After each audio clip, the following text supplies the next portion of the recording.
Hey yo, it's me, Keek. Welcome back to my channel where I try at least to do all the things. If it's artsy or it's crafty, or even if I just think it's weird and cool, I'm probably going to try and do it. Lately, my ADHD obsession has been nail art. And as I promised in my last video, I'm going to show you how I made my own UV gel paints. Now, this process is pretty similar to making oil paints. Um, there are some big differences, however, price being one of them, but you can do it on a budget. And the thickness of the medium, the solvents we use, and of course, we add glitter.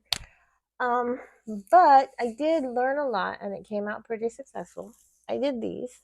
Those are for Landon. I hope he sees them. Trash pandas. If you stay tuned to the end, I will share my favorite tips, tricks, and some of my epic fails. So don't forget to hit that subscribe button, like, and hit the notification bell so you can see what the hell I'm doing next. So without further ado, let's do the damn thing. Hey guys, okay, so I'm starting with cleaning up my space. I'm basically just going to dust and use my 70% alcohol to wipe everything down. I'm going to collect all of the things I'm using today. So I have 3 pigments. They're mica. One is a copper, one is a Barbie pink, and one is a lilac. And then I have, of course, the fumed silica thickener, and I have a red, pink, and a gold glitter. I'm going to get out my jeweler's scale, which I will also dust off and then wipe down with isopropyl alcohol just because I get dust all over it and I don't want to mix them all up with what I'm using now. I'm also using some spatulas, some couplers, some 10 milliliter syringes. I have a 2-ounce cosmetic tin that I'll show you later. And of course my mortars and pastels because #pharmacy life. Definitely wear gloves, especially when you're working with fumed silica, but also if you're using pigments. I'm rinsing those off with the alcohol just to keep any dust and bacteria off of them. I'm going to go ahead and calibrate this scale, which is basically just to use these weights to make sure that it is weighing accurately. I got these parchment papers from the Dollar Tree. They were like 100 a pack. They're called patty squares. I'm just going to cut them into smaller pieces because I weigh and measure small amounts of powders. And then obviously you want to wear a mask. There's my morbid podcast mask because fresh air is for dead people and weirdos rule the world. All right, so I am adding that silica that I just weighed out, and then I'm going to carefully weigh my pigments. This makes a big difference because the ratio of pigment and thickener mixture to your medium is going to depend on your finished product thickness and consistency. So I'm being really careful with this weight. This digital scale goes down to 40 milligrams, which is really nice because that's also what you can get in a lab with a $5,000 scale. So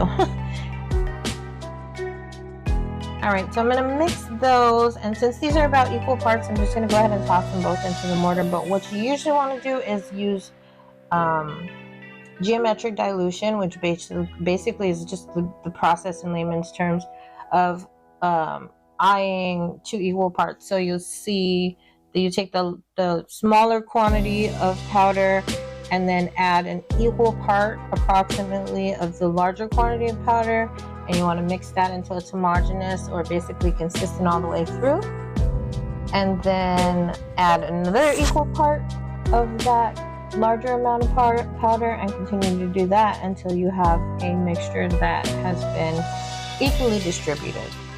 So these are 1-to-1, so I'm just going to go ahead and mix them, and then I'm going to wet them down with isopropyl alcohol. Now this wetting agent is a solvent that will dissolve, so you'll see as I'm mixing it, even with the medium, it'll thicken up into the consistency I want. But this does just make it easier to get it into that paste form so that I can get it into my syringes and measure out the final volume properly. I'm using a pipette rather than a syringe or a spoon or just pouring it in there, because I want to add 3 to 5 drops. I don't want to over wet this. I don't want too much solvent in there because then it takes forever to dissolve and you have to like break out the heat gun and it's not too much fun. So you'll see there's the consistency. That's the silica gel, which has lost a lot of volume because it's really fluffy, but it's also the pigment. I'm going to take the syringes, basically pull one plunger out of one syringe, couple it with an airtight syringe, and I'm going to stuff all of that paste into the top syringe that's open. I'm going to do this so that I don't have to account for the packing volume of the powders, and I can still end up with the final volume that I want. So what I'll do is get it in there, I'll tamp it down as much as I can, and then fill in all that empty space with the volume up to 10 milliliters of my medium that I want. And then I'm going to kind of swish it around really carefully because I haven't put the second plunger in, and try to get it all wet enough so that I can get as much of it into the airtight syringe as possible and add the rest of the medium and whatever paste is left there. And then once I have 20 milliliters, what I'll do is pour out 10 and use the 2 syringes. I'll add the plunger. I'm going to push everything up into the open syringe, add the plunger, push it all down into the airtight syringe, uncouple and get rid of all the air so that I can get a fairly accurate amount of final product that I want. So I want the volume to be as close to what I want, what I plan for, as I can get it. That way it is the correct consistency. Once I've gotten all the air out, then I'm going to swish it back and forth 50 times, which is what we do in the pharmacy in order to thoroughly mix a suspension with like a drug into a flavor or something like that. But basically this is just to make sure that it's mixed really well. And then once I have that 10 milliliters mixed extremely well, this is also geometric dilution between a liquid and a powder or a paste, I'm going to pour that into my glass mortar and then add the other 10 milliliters, which is in the wooden mortar. Now here I actually pressed pause and added the glitter, which is more dense and doesn't actually change the final volume or consistency, but I did forget to press unpause before I did that. So you're just gonna kind of see me stirring everything in my glass mortar. This way I can see the glitters, I can kind of see on the side of the glass mortar what the color is going to come out to and how transparent it's going to be or how opaque.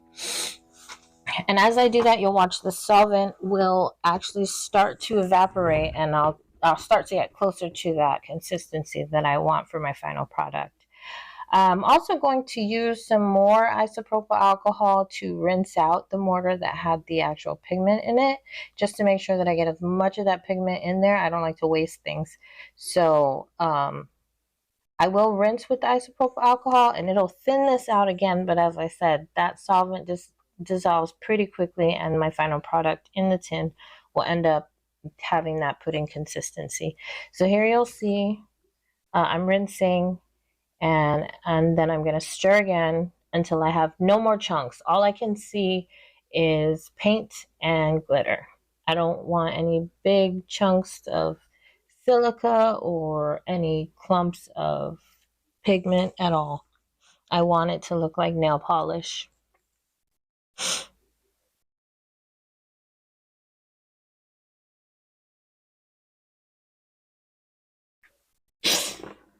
All right, so here we go. I'm going to take out these 2-ounce tins that are also available on Amazon. I really like these.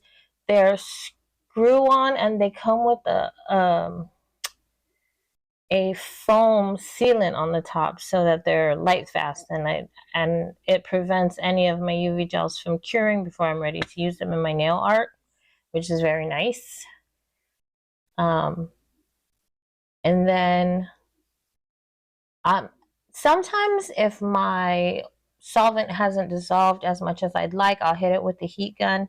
Sometimes I'll just let it sit out for 20 to 30 minutes in a room where I know it's not going to get any UV light in it. As you can see, that 20 milliliters fits very nicely into that 2-ounce tin. A 2-ounce tin is about 28 milliliters altogether. So that works out well. And then the next step here is to just swatch so that I can see what's inside the tin. Now, this is just for my own personal use, but it's also an experiment for my Valentine's collection. So I'm using the Beetles base and top gels that are also available on Amazon, and I'll link them for you. There's the gloss top gel, and there's the matte.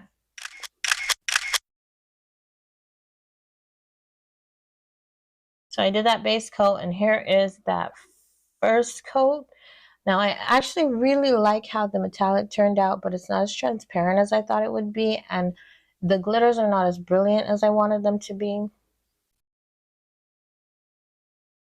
If you can see that. So I'm going to pop that back in the UV light, making sure to cover the tin so it doesn't get exposed. I'll do a second layer because I really like this metallic color, but it's not as transparent as I thought it was going to be. The opacity is a lot different than what I expected, but I do like it. And then I'm going to do half gloss and half matte, so I know what the finish would be like if I wanted to use it in a different project, and pop that right back in. While that's in the UV light, I'm going to show you, this is a forest brown pudding gel that I made earlier. You can see the consistency of the final product. It is like pudding, and that actually looks like chocolate pudding. And there's the swatch, so you can see matte and gloss and what it looks like. Here's my finished product, and I really did like how that turned out, even though it was unexpected. I'm going to glue the swatch to the top of my pan, but I'm also kind of going to get glue everywhere. Here's a white pudding gel. This turned out beautifully. You can see when I tip it over, it doesn't spill or anything. That is the perfect consistency for me. And when I paint it on, it's really smooth. So I'm going to swatch that. I'm actually going to do 2 swatches so I can do a separate swatch for matte and for gloss. However, I'm a weirdo. So I forgot to put the top coat on before I glued it to the tin. So there I am gluing it to the tin, and now I'm going to have to take that tin lid off and pop the whole thing into the UV lamp. Super fantastic because I'm a smart girl. So there's the matte, and there is the gloss. And that's going to go ahead and go into the UV lamp. And I guess I'll just block it with my hand. There's the finished project. Now, all of these will be part of my Valentine's collection, which I will repackage and put lots and lots of pictures out for you guys. I'm actually going to try and clean off the top of the tin, all that extra glue that I got everywhere, with some acetone. It's 100% acetone. It didn't work too well, but I'm going to cover it with my Kickstarter stickers, and there they are. So that's what that would actually look like if you ordered a tin of this, except there wouldn't be glue everywhere, and it would be probably lots prettier.